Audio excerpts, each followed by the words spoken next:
democracias en el mundo están en peligro y se preguntarán por qué. Bueno, por el avance del neofascismo. ¿Y qué es el neofascismo? Es una corriente ideológica de extrema derecha que no cree en el Estado y que nació luego de la Segunda Guerra Mundial tras la derrota de Hitler. Nos preguntamos si realmente fue derrotado. La respuesta al parecer es no. Especialistas hablan que concluyó esa fase de la Alemania nazi de Hitler, pero inició otra que se fue construyendo poco a poco. Hace 4 décadas están en eso y han mutado. Todas estas corrientes son súper peligrosas. Les robaron el discurso a la izquierda. Hablan de nacionalismo, pero se arrastran a Estados Unidos y a Israel. Hablan de lo que la gente necesita escuchar, sus temas sociales, el salario, que no alcanza cuando han contribuido al empobrecimiento y al desmontaje del estado de bienestar con las políticas neoliberales que apoyan, por ejemplo, desde la Unión Europea, que marca el destino económico de los 27 países de la coalición. Y con eso van cautivando a la población. Un poco el comportamiento de la extrema derecha venezolana. Promovieron las sanciones ilegales de Estados Unidos, ayudaron a colapsar la economía y ahora aparecen como los salvadores de Venezuela. Como saben, los europeos se preparan para las elecciones de la Unión Europea el 9 de junio y son sumamente importantes porque definen parte de la geopolítica mundial.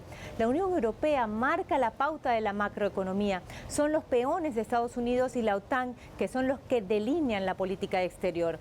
Ahora bien, la crisis del neoliberalismo que está en decadencia está dando paso al neofascismo. Y vimos una expresión en España donde se reunió la Internacional Neofascista Populista que tuvo como invitado especial al presidente de Argentina, Javier Milei.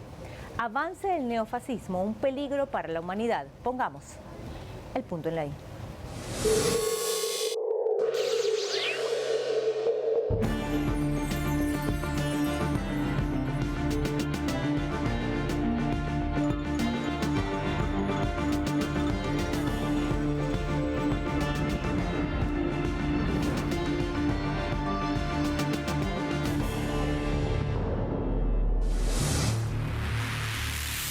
El 18 y 19 de mayo se celebró en Madrid el Europa Viva 24, organizado por el partido político Vox y los conservadores y reformistas europeos.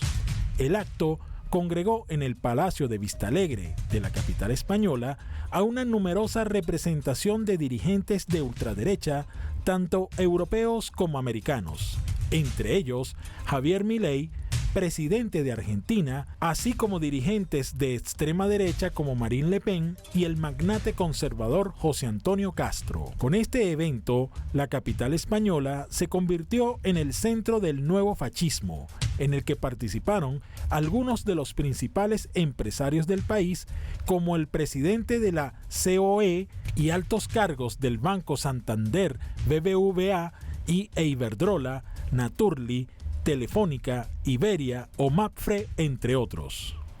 El capitalismo de libre empresa ha sido una panacea para Occidente.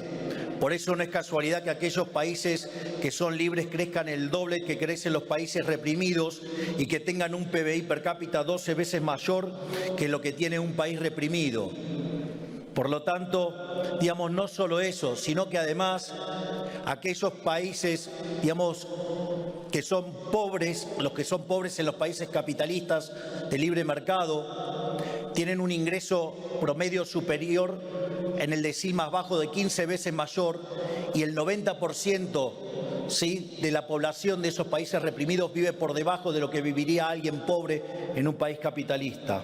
Durante el discurso, Javier Milei defendió el capitalismo como modelo político que en administraciones anteriores causó una hiperinflación que generó la crisis financiera del 2001 y la actual deuda que contrajo el expresidente Mauricio Macri, en la que más de 45.000 millones de dólares se fueron al exterior, hipotecando el futuro de los argentinos. En el caso de Milei, se pretende establecer un nuevo paquetazo neoliberal con la ley Ómnibus, que desprotegen la seguridad social de los ciudadanos. Mientras tenía lugar el evento, unas 1.000 personas protestaron alrededor del recinto madrileño contra la celebración del mitin y sus asistentes. Los manifestantes coreaban consignas y agitaban pancartas en las que se podía leer "Al fascismo ni un paso más" y "Contra el fascismo". Milei se ha relacionado, o sea, ha participado en un evento con lo peor de Europa, o sea, con la extrema derecha española, pero con la extrema derecha italiana, alemana, no sé, francesa, con la extrema derecha de todo lo de aquí, de todo lo europeo. Y bueno, ellos se referencian en un tipo que está diciendo barbaridades como las que está diciendo él, ¿no? Que quien no tenga para pagarse el médico que venda un riñón para esto, o un tipo que tiene como asesor suyo el clónico de un perro suyo que murió hace no sé cuántos años. O sea, estamos llegando ya a tal nivel de extravagancia que estamos normalizando las caricaturas. Y creo que Milei es un payasito, es una caricatura de un político, lo que pasa es que es un mal síntoma, que un tipo como este haya encontrado el apoyo popular que ha encontrado en Argentina. Para entender este tema del neofascismo, que es muy denso, es necesario contarles sobre la Unión Europea. Europa es una fachada de tranquilidad y quietud, pero si rasgamos apenas un poquito detrás de esos grandes y hermosos monumentos, debajo hay una masa crítica de población hambriada de pobreza. ¿Y por qué está pasando esto en Europa? Porque el neoliberalismo destruyó el estado de bienestar que lograron los sindicatos y los movimientos sociales después de la Segunda Guerra Mundial. Desmontaron las industrias y con esto destruyeron la calidad de vida. Y esto es caldo de cultivo para los neofascistas, la extrema derecha que se vende como los salvadores.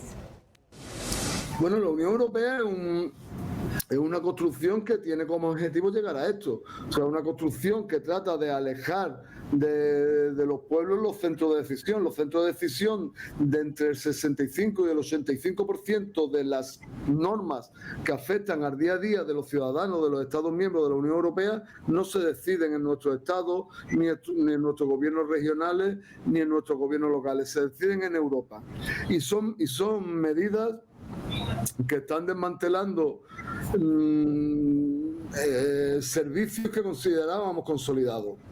O sea, están desmantelando la sanidad pública, la educación pública, están haciendo imposible el acceso a la vivienda. O sea, ahora mismo un trabajador joven, o sea, yo cuando empecé a trabajar, pues tuve acceso a comprarme una vivienda modesta, pero que la podía comprar con el salario que tenía. Hoy mi hijo no puede comprar una vivienda, ni puede alquilar una vivienda. Tiene que compartir una vivienda con 4 o 5 chavales y dedicar al pago de eso en torno al 60 o el 70% de su salario. Eso es lo que estamos viviendo en Europa. Un desmantelamiento de los restos de aquello que llamaron el estado del bienestar, que empezó a perpetrarse de forma clarísima a raíz de la crisis del 2008 y que no ha dejado de perpetrarse. El avance del fascismo en Europa se ve reflejado en España y en cómo el partido Vox, de la noche a la mañana, partiendo de la nada, consiguieron tener presencia desde 2019 en todos los órganos de representación política, entre ellos Parlamento Europeo, pero también en comunidades autónomas y ayuntamientos. La forma de avanzar ha sido el uso de un discurso electoral provocativo que vende nacionalismo, pero que realmente está al servicio de poderes foráneos. La realidad está en que cuando la extrema derecha llega al poder, responde a sus intereses, que no son los de su ciudadanía.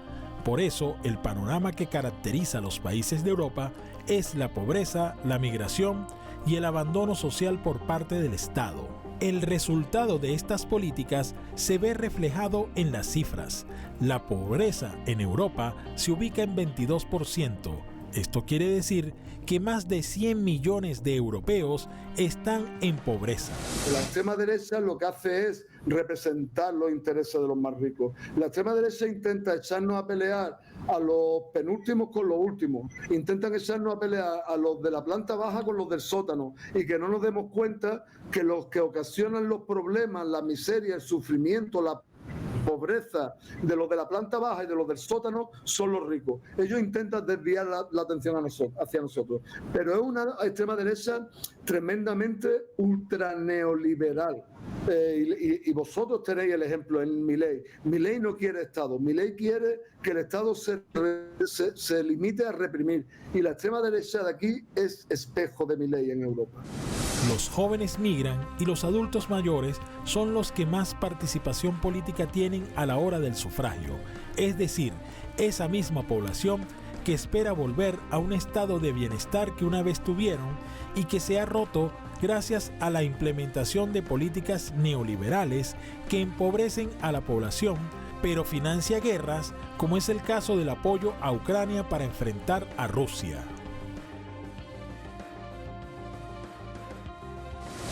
Nosotros en Europa estamos viviendo la primera generación cuyos hijos van a vivir peor que los padres. Es decir, yo vivo un poquito mejor que mi padre vivía un poquito mejor que mi abuelo y mi abuelo un poquito mejor que mi bisabuelo. Mis hijos van a vivir, están condenados a vivir peor que yo. Y eso desde luego supone un fracaso en aquellos que consideraban que la Unión Europea era un constructo a favor de los pueblos, a favor de la hermandad, a favor de la fraternidad. Todo está absolutamente vinculado a la guerra y Europa ha entrado absurdamente al conflicto bélico con Ucrania, que en el fondo es contra Rusia y China y apoya el genocidio contra el pueblo palestino.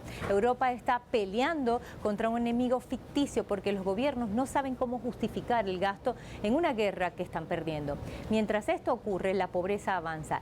Le echan la culpa a la izquierda o a los gobiernos que son afines a China y a Rusia, que están construyendo el nuevo orden mundial. Y los neofascistas van ganando terreno. Se están reorganizando los que tienen el poder de fuego.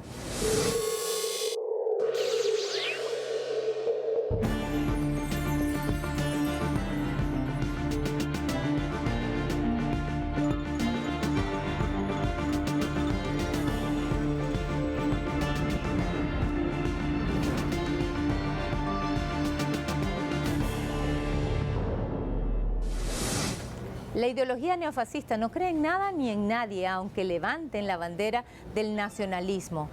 Esa corriente es ultraconservadora, supremacista blanca, antifeminista, son autoritarios, xenófobos, homofóbicos, se oponen a la migración, a la democracia liberal, al liberalismo, a la socialdemocracia, el laborismo y por supuesto al socialismo, marxismo y el comunismo. Son populistas que engañan con discurso de izquierda a los que se dejan cautivar. Y en medio de esto, el mundo está viendo el dolor del exterminio del pueblo palestino que es apoyado por esta corriente neofascista sionista. Israel enfrentó este lunes la indignación internacional por sus acciones sobre el campo de refugiados de Rafah. El coordinador especial de la Organización de Naciones Unidas para el Proceso de Paz en Oriente Medio, Tor Wennesland, condenó el bombardeo aéreo israelí. Se pudo conocer que este ataque alcanzó a las tiendas improvisadas de los desplazados en la ciudad de Rafah, lo que ocasionó la muerte de al menos 50 palestinos, en su mayoría mujeres y niños, además de dejar por ahora unos 250 heridos. Asimismo, la relatora especial de la Organización de las Naciones Unidas para los Territorios Palestinos Ocupados, Francesca Albanese, sentenció el bombardeo perpetrado por las fuerzas de ocupación israelí, señalando de crueldad lo sucedido, además de reconocer que esto representa un flagrante desafío al derecho y al sistema internacional. Entre tanto, el jefe de política exterior de la Unión Europea, Josep Borrell, se refirió al ataque como algo atroz, mientras aseveró que la comunidad internacional enfrenta el dilema de cómo poder hacer cumplir la implementación de la orden emitida por la Corte Internacional de Justicia. Por otra parte, el Ministerio de Relaciones Exteriores de Qatar expresó que este ataque podría complicar los esfuerzos para mediar en un alto al fuego y el regreso de los rehenes retenidos en Gaza. Es por ello que líderes del mundo como el presidente de Turquía se han pronunciado. Los asesinos genocidas, que hasta ahora han martirizado a más de 36.000 de nuestros hermanos y hermanas palestinos, ayer lanzaron misiles y bombas sobre los civiles en un campo de refugiados en Farah, que declararon zona segura. Esta masacre, que tuvo lugar después del llamado de la Corte Internacional de Justicia para detener los ataques, expuso una vez más el rostro sangriento y traicionero del Estado terrorista. De igual manera, el mandatario Erdogan señaló la responsabilidad del gobierno sionista. Cuanto más tarde el primer ministro israelí, Benjamín Netanyahu, y su red de asesinatos en romper la heroica resistencia del pueblo palestino, más se verá acorralado en su país, tratando de prolongar su vida política derramando más sangre. Pero pronto verá que esto no ayudará.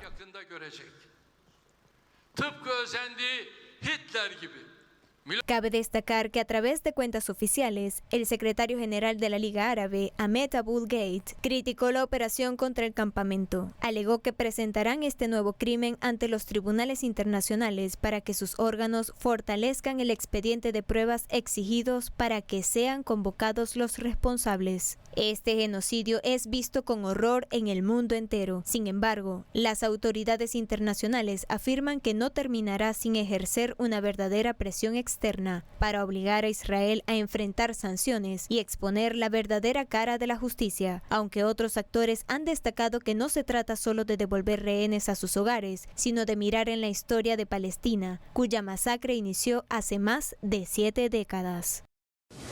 La reacción de Netanyahu ha sido en respuesta a una orden, a una medida cautelar impuesta por la Corte Internacional de Justicia, que son dos cortes distintas. La Corte Penal Internacional persigue a los responsables personales, o sea, persigue a los que quien va a meter en la cárcel a Netanyahu es la Corte Penal Internacional. La Corte Internacional de Justicia es la que está actuando a demanda del gobierno sudafricano por la demanda de genocidio, y la que exigió que decretaran medidas cautelares en contra de las operaciones que está llevando a cabo el régimen terrorista de Israel contra Rafah.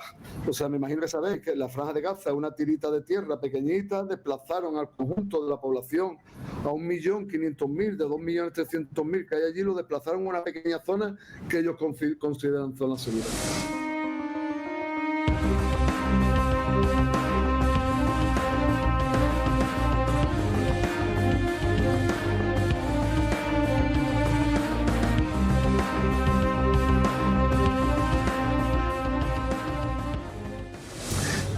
Cuando Sudáfrica amplía su demanda y le pide a la Corte Internacional de Justicia que decrete medidas cautelares para impedir las operaciones contra eso, Netanyahu responde llevando a cabo las operaciones que hemos visto esta noche, que son brutales. Ya llega un momento que nos cuesta trabajo darnos cuenta de la brutalidad de lo que está pasando, ¿no?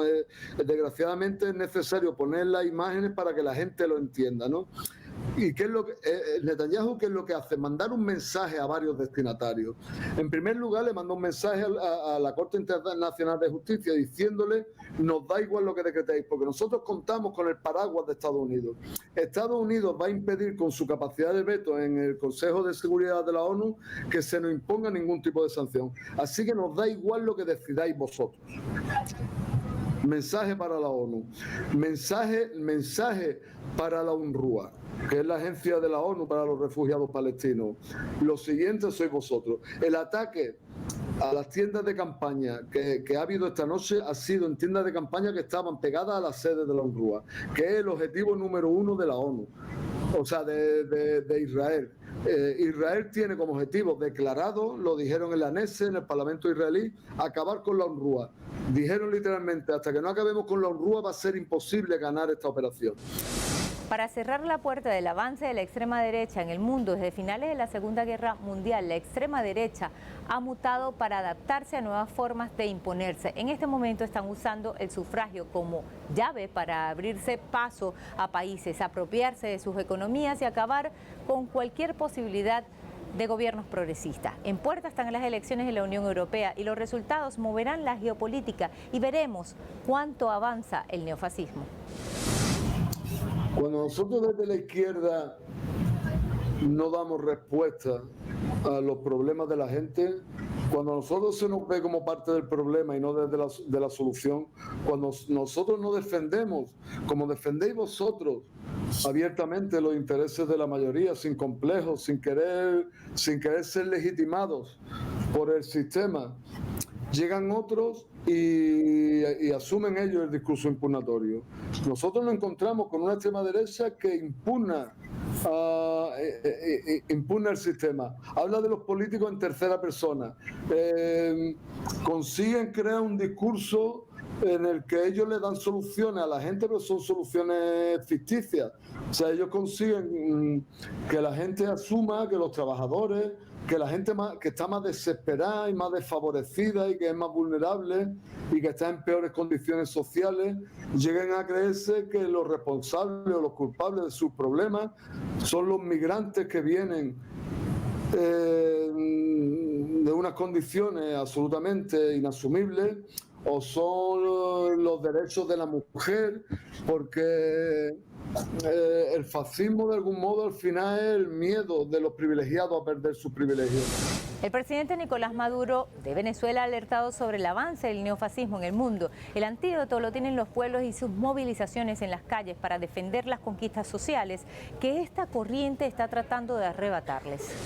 Porque Milei tiene la tarea del trabajo sucio como un sicario, destruir el Estado argentino, destruir la economía argentina, entregar el territorio, entregar las Malvinas, que sirvan como base militar de Estados Unidos en Sudamérica, y sencillamente luego destruir la cultura, la ciencia, la educación, la tecnología, la gran capacidad de la nación argentina para producir cosas hacia el futuro, para conectarse con el siglo XXI, llevarlo a la época de las cavernas y sencillamente convertir a la Argentina en una estrella más de la bandera estadounidense, una colonia. Vencer las mentes y decir no hay alternativa, como nos dijeron en los 90. Pensamiento único, fin de la historia, no hay alternativa. El neoliberalismo es lo único que se puede aplicar. Y mira lo que resultó el neoliberalismo. Lo mismo está haciendo Milei con su motosierra. ¿A quién le aplica la motosierra a Milei? A los abuelitos, a los humildes, a los trabajadores, para destruir la ciencia y tecnología argentina, que es una de las más poderosas del continente, para destruir la educación argentina, para destruir su economía, la industria argentina. Venezuela es la joya de la corona para los neofascistas que mueven el mundo y las guerras, es decir, la economía mundial bajo el modelo neoliberal que ya está en decadencia y que está mutando para la ultraderecha. Los neofascistas no creen en los pueblos, en la identidad que une a las naciones. Son individualistas, no creen en la solidaridad, mientras el socialismo apuesta al ser humano, cree en lo colectivo, en el respeto a las soberanías y la autodeterminación de los pueblos. Los mueve el amor y no el odio. El mundo se debate entre aquellos que sienten y sentimos el dolor y el sufrimiento del pueblo palestino y aquellos que siguen apoyando al Estado de Israel, por ejemplo. Es decir, la humanidad se está debatiendo entre los buenos y los malos, pero son más los buenos para combatir la maldad y los antivalores. Pusimos el punto en la I.